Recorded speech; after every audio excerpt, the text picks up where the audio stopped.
Hello, friends. Today I want to talk about 5 ways that narcissistic parents create codependency in their children. Okay, and I want to talk about this not so much because I want to point the finger or just kind of blame shift.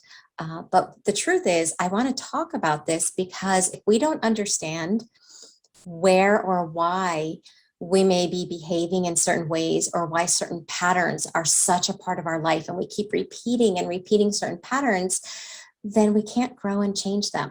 So first, the reason why it's important to know this information is because you can start to understand why you might be engaging in certain behaviors. And guess what? Until we understand it, until we see it in our conscious mind, we can't grow and we can't change. So we have to understand this information first. And then obviously, after we understand it, then we want to know what can we do about it? If we're stuck in these patterns, how can we break out of them? And how can we overcome these codependent traits? Okay, so with that in mind, let's get started. For those that don't know me, my name is Michele. I'm a life and relationship coach. I'm the founder of the Thriver School of Transformation.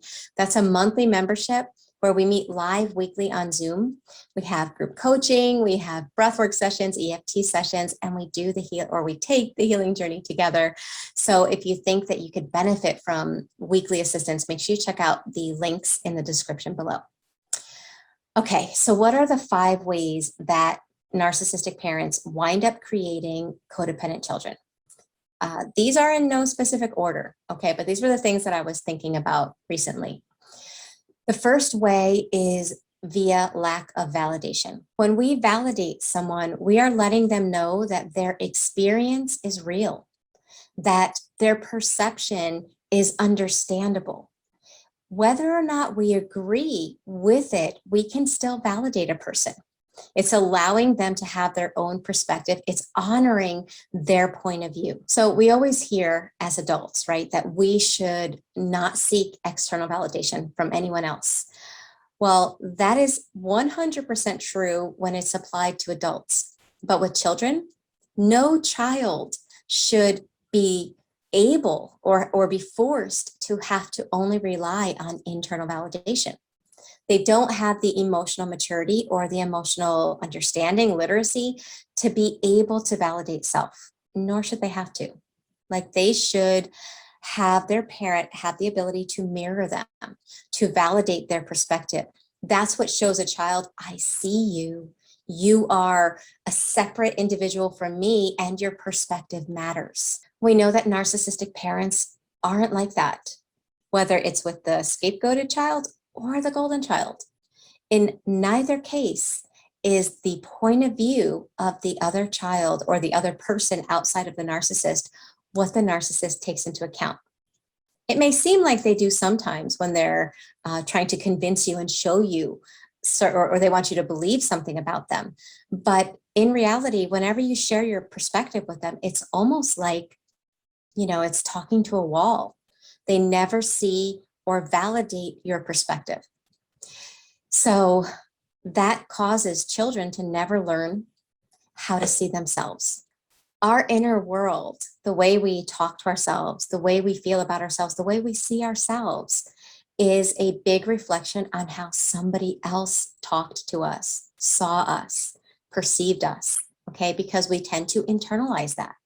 So if you had a parent that never validated your experience, this turns into a codependent trait of constantly seeking validation outside of self.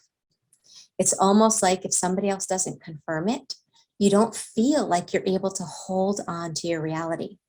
And again, that comes from always having your perspective and your reality and your feelings never validated.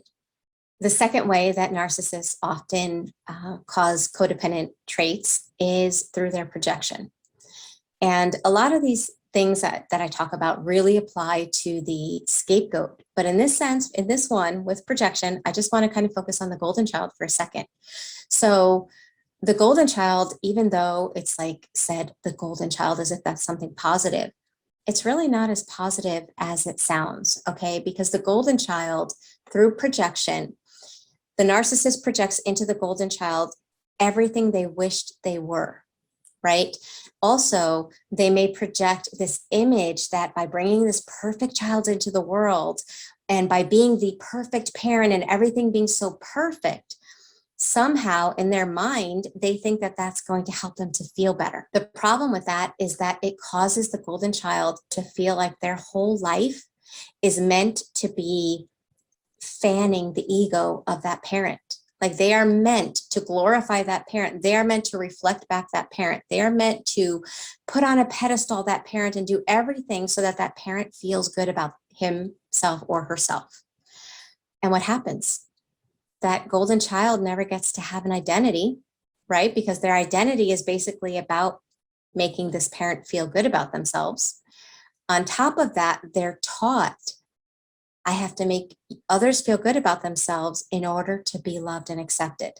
And there's that codependent trait, right? Of feeling like I need to do or, sacrifice self, because that's what the golden child has to do. They have to sacrifice their individuality to fan the ego of the narcissistic parent, and they never get to feel as if they are accepted for themselves. And that creates those codependent traits where you sacrifice self for others or trying to make others happy so that you feel like you can be loved and accepted. The third way that they create codependency in their children is through their conditional love. A narcissist sees things in black and white. They're very polarized. Everything is absolutely over here or way over here, and there's never anything in the middle, which means if you are pleasing the parent and somehow making them happy, and for whatever reason, you are then showered with their acceptance, love, and approval. But if you are not, then that love and approval is snatched or taken away. And a lot of the times when you are not making them happy, it's not because you're doing anything wrong. It's because you're actually caring about you. Maybe you have a boundary. Maybe there's something that you like to do that the narcissist may not like to do, but you really love it and you want to continue doing it. They will somehow give their disapproval when you are out of alignment with anything and everything that makes them happy. Again, getting that conditional love teaches you that love is conditional, that you are accepted and loved and approved of only when you are acting exactly how the other person wants. And there's that codependency trait where you will hide your authenticity, thinking that if I am authentic, it's going to cause someone to reject me and abandon me, because that's what you experienced in childhood. A fourth way that they create codependency is by using guilt and shame. Okay, so as children get older, they tend to want to be more of an individual. I mean, it's normal. We should want our children to be independent, to grow and to have their own identity, have their own friends, have their own interests, likes, and passions, right? But when they don't correspond to what the narcissistic parent wants, that will often cause them to touch on certain wounds or create certain wounds. And those wounds are shame and guilt. Guilt for feeling bad for what you've done, and shame for making you feel like you are bad, even for doing that. So the action and you becomes a source of pain, emotional pain.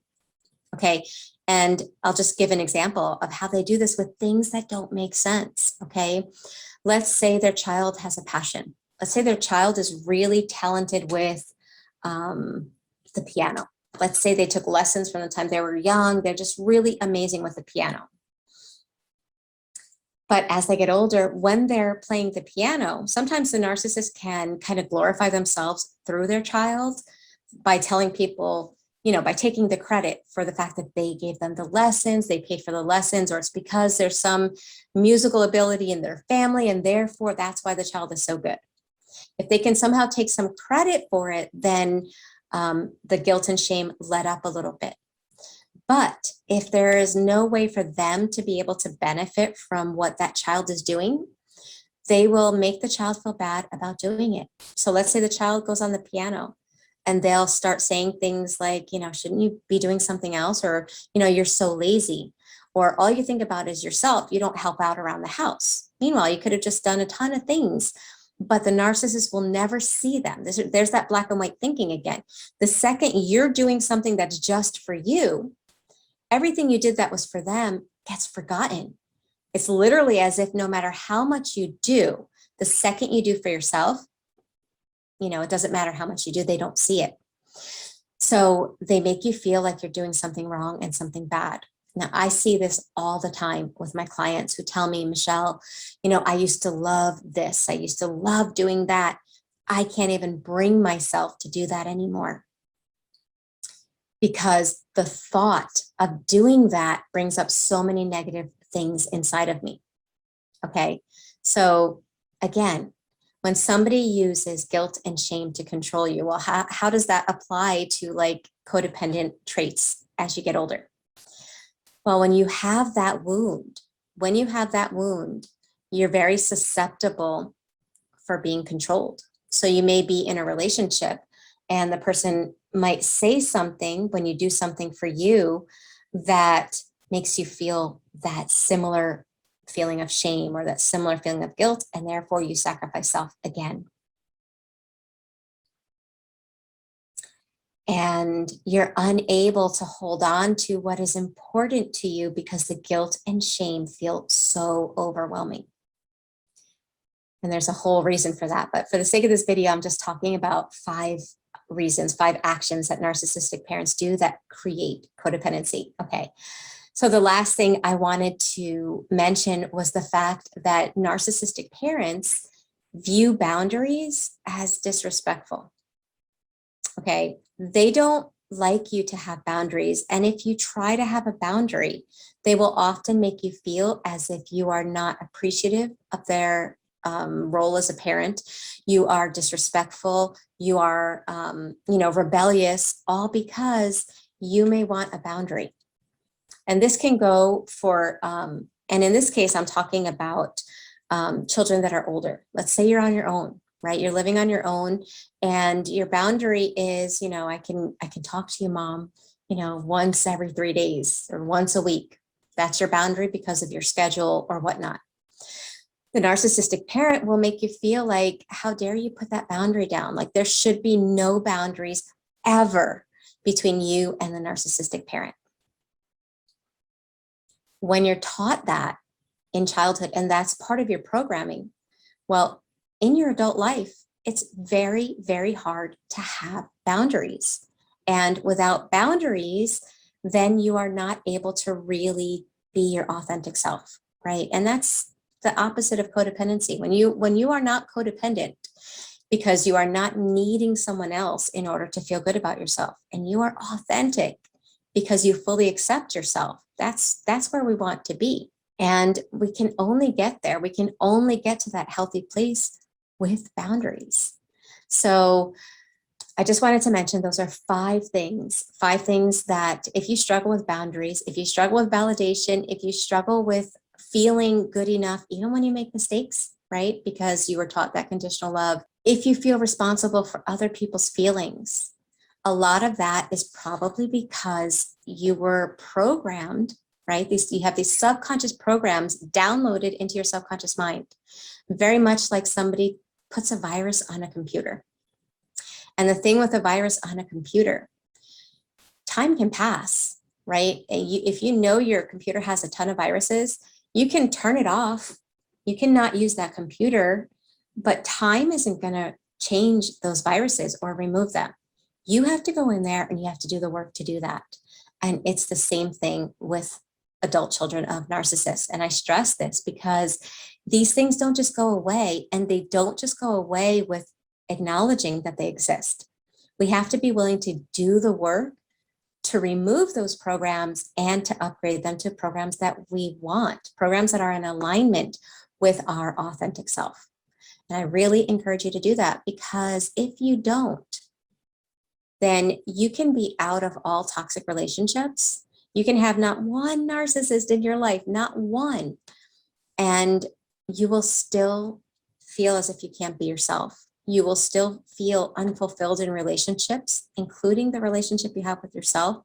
You will still battle feelings of worthiness and feeling enough, because those viruses are in your subconscious mind, and you have to do the work to get them out. Okay. And I use the word work because it does take effort, it does take time, but it is so worth it. So for anyone that's struggling, I wanted to mention that in the month of September, in the School of Transformation, we're going to be going over the topic, how to deconstruct the self-image that narcissists put into you and how to strengthen your authentic self and thereby upgrading your self-image. Okay, so if you want to join us just for the month, I'll leave the links here for you.